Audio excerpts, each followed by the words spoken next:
मैं एक और बात कहना चाहती हूँ कि हिंदुस्तानी क्लासिकल म्यूजिक में बहुत सारे घराने होते हैं। There so many gharanas, but I think Zakir Hussain साहब उस्ताद ji was one man who transcends gharana. वो किसी एक घराने के नहीं थे, आई थिंक वो सब घराने के थे। वो सब कलाकारों के साथ प्रति एक ही स्टाइल में बात करते थे। And if you go to social media now, you will see that he has probably the largest number of pictures with the common man. You know, everybody's posting pictures of themselves with Ustadji. So he was that kind of a man. And I think when he stood up on that stage and he welcomed Dr. BMK, उसी से पता चलता है उनका elegance, उनका grace, with what dignity he he portrayed Hindustani classical music. I think he was a very noble man. He was probably unka gharana can be called Zakir Gharana, because if you see his works, he has performed with all artists, all kinds of artists, international artists in the world. So yeah, that's all I have to say. तो yes, bro. First reaction तो जैसे पूरी दुनिया में है, it's of shock.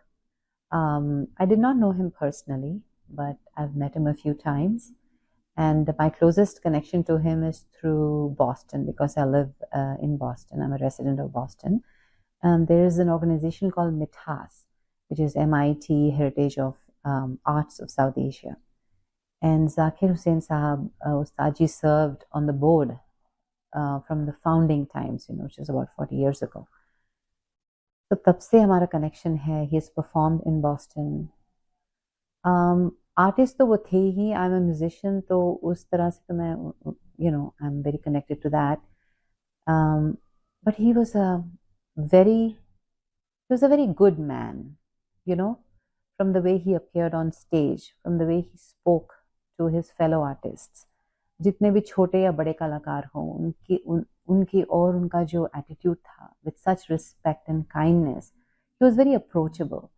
And उस्ताद तो वो थे ही, beyond his years. तो मेरे को लगता है कि वो he left us when he was just approaching his peak, I think. And there was one incident I really want to talk about, which really made an impression on me. The late Dr. Balamuli Krishna, he was Padma Shri, Padma Bhushan. Carnatic music world में बहुत उनकी पहचान है.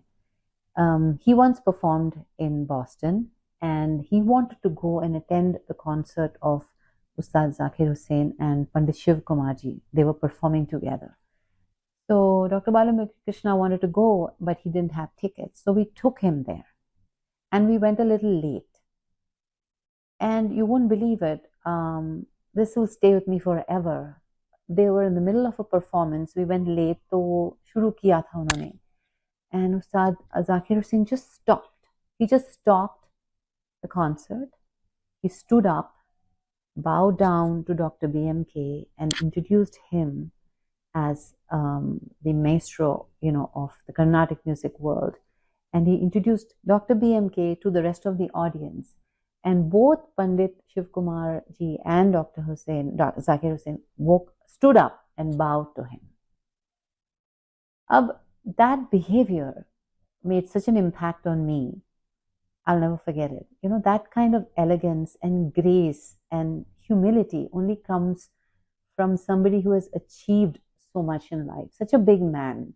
And for him to show such respect to his colleagues in the music world and his superiors or inferiors. And when I met him, I went to meet him with my guru, Aarti Ankalika Tikekar, जो उनको बहुत personally जानती हैं. And she has told me a lot of stories about him from a very long time ago. And when we met him, I was, of course, in awe of him. He was with such simplicity, he said hello, and he wanted to know more about me. आप क्या करती हैं? आप student हैं, इनसे सीखती हैं, and what I did. And I don't really perform classical music, but I learned from Aarti ji, and I sing Bollywood music. But the way he spoke to me, he made me feel so big. So I think that is the quality I made an impact on me. Yes, he was a genius. He performed so beautifully. And I think in the world, globally, if you ask me, two names come to everybody's mind, Indian and non-Indians is Ustad Zakir Hussain and Pandit Ravi Shankar. So he really brought Indian music to the forefront with his tabla playing. And when you say tabla playing, tabla was just an instrument for him to communicate music, through that. And then उनके इतने सारे collaborations रहे हैं with the Irish musicians, with African musicians, and many more. अभी तो कुछ याद नहीं आ रहा, but I have personally seen few of them. So I think he was a great artist. He was a wonderful human being, and all this only what my image is of him. Just a few meetings with him. I really don't know him personally, but I think the world lost a great human being. And I had no idea. Bimar the, I don't know. I'm in as much shock as anybody else. I don't know. I have no comment on that. I never knew this was going to happen. Zakir भाई हम सबके inspiration थे, हैं और रहेंगे। बहुत बड़ा loss है ये, इरिपेरेबल लॉस है। परवरदिगार ने उनको बहुत अच्छा हाथ दिए थे, उसी के साथ उनके जो थे वो इलेक्ट्रीफाइंग उनका ब्रेन था, उनका सोल जो था बहुत ही ट्यूनफुल और रिदम में भी रिदमिक था, और उनका दिल जो था वो बहुत ही बेहतरीन था। उस दिल से उन्होंने लाखों लोगों के दिल जीते, मैं तो बोल सकता हूँ करोड़ों लोगों के दिल जीते उन्होंने। भारत के सबसे मशहूर संगीतज्ञ थे। कितना दुखद है जाकिर हुसैन का जाना और कितनी बड़ी क्षति है। भारतीय संगीत के क्षेत्र में ऐसे कलाकार बहुत कम होते हैं जो अपने कौशल और कलात्मक प्रस्तुति से सामान्य से लेकर विशिष्ट जन तक का मन मोह लेते हों। और मैं उन्हें बचपन से लेके युवावस्था और विश्व में भारत के गौरव के वर्धन के रूप में कार्यक्रम देते हुए देखा है। उनके पिता भी बहुत बड़े कलाकार थे, उस्ताद अल्लाह रखा खान साहब। लेकिन सबसे बड़ी गुणवत्ता थी कि वह उनकी सांगीतिक निष्ठा भारतीय प्रतिष्ठा के रूप में विश्व में फैली। इसमें उनके संस्कार और आचरण का भी बहुत बड़ा योगदान था। लय ताल से तालमेल उनका जो था, लगता था जैसे कोई खेल में बजा रहा है। आयास और प्रयास का सुंदर विश्वास उनके वादन में था, और कभी कभी तो लगता था जैसे तबला बज नहीं रहा है, गा रहा है। अद्भुत कलाकार थे। और उनके पिता ने उनको उतने अच्छे संस्कार दिए थे कि विश्रुत ख्याति के बाद भी काशी में आते थे तो बड़ों का, गुणियों का सम्मान करते थे। कॉन्फ्रेंस में संगीत के कलाकार, बड़े बुजुर्ग कलाकार अगर जा रहे हैं, स्वर्गीय गुंदाई महाराज कार्यक्रम जा रहे हैं देने, और उसमें देखें कि बाएं तबला जाकिर हुसैन उठा के ले जा रहे हैं, तो बड़े उस मान सम्मान के बाद भी अहंकार न होते हुए स्वाभिमान और गौरव से बड़ों के प्रति आदर करना, यह विशेष गुण था। और बहुत अद्भुत कलाकार थे। अपनी गुणवत्ता से उन्होंने सामान्य से लेकर विशिष्ट वर्ग तक में ख्याति पाई, आदर पाया। ये संगीत जगत की बहुत बड़ी हानि है। वो अभी उनको बड़ों की दृष्टि में आशीर्वाद प्राप्त था, उन्होंने बहुत जीना था। 73 साल की उम्र में चला जाना एक बहुत बड़ा आघात संगीत जगत को लगा है। भगवान उनकी आत्मा को शांति दे। भारतीय परंपरा के अद्भुत कलाकार थे, विनम्र थे, निपुण थे, श्रेष्ठ थे।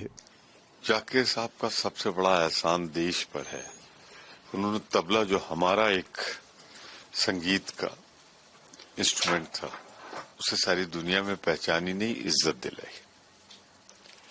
और यही नहीं, जितने पुरस्कार उन्होंने जीते, ग्रैनी और बहुत से गिना जाए तो काफी वक्त लगेगा। वो एक व्यक्ति के लिए संभव होना मुश्किल है, पर जाकिर साहब ने वो कर दिखाया जो संभव था। हमें गर्व है कि वो हमारे भारत के थे। भारतीय विधा, भारतीय संगीत को उन्होंने ऊंचाइयों पहुंचाया। मैं श्रद्धांजलि अर्पित करता हूँ। सुरेश, निर्भया कांड को 12 साल हो गए हैं।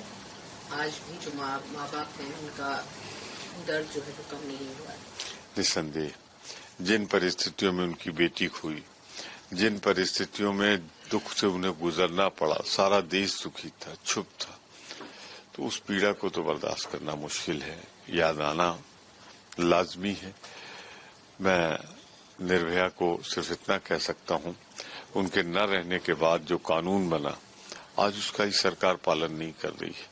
आज कितनी निर्भया हो रही है, पर यह सरकार खामोशी के साथ बैठी देख रही है। उस्ताद जाकिर हुसैन जी का निधन हो गया है, ये एक बहुत बड़ा नुकसान है। हम संवेदना भी व्यक्त करते हैं और प्रभु से ये प्रार्थना है कि उनको, उनकी दिवंगत आत्मा को शांति दे। देश से धीरे धीरे जो बहुत बड़ी अपने अपने क्षेत्रों की बड़ी विभूतियाँ हैं वो धीरे धीरे कम हो रही हैं, नई उस स्तर की आ नहीं पा रही। ये चिंता का विषय है। देश की एक धरोहर थी और एक देश के लिए एक एसेट था, और जो इस दुनिया में नहीं रहे तो ये पूरा देश का नुकसान हुआ है। और हम अपनी तरफ से और देश के सभी लोगों की तरफ से उनको भावभीनी श्रद्धांजलि देते हैं। जैसे कि मैं सो रहा हूँ तो पिताजी को जगाना है मुझे, तो वो डायरेक्ट उठाने के बजाय, और हिंसा की परंपरा मेरे यहाँ नहीं थी सौभाग्य से, तो वो क्या करते थे कि उस कमरे में आ जाएंगे या बाहर से गुजरेंगे और चौपाई बोलेंगे, प्रात काल उठ के रघुनाथा मात पिता गुरु नावई माता। कभी कभी मैं गुस्से में उठ करके अरे पापा चरण स्पर्श किया और सो गया। मैंने कहा अब मत उठाना।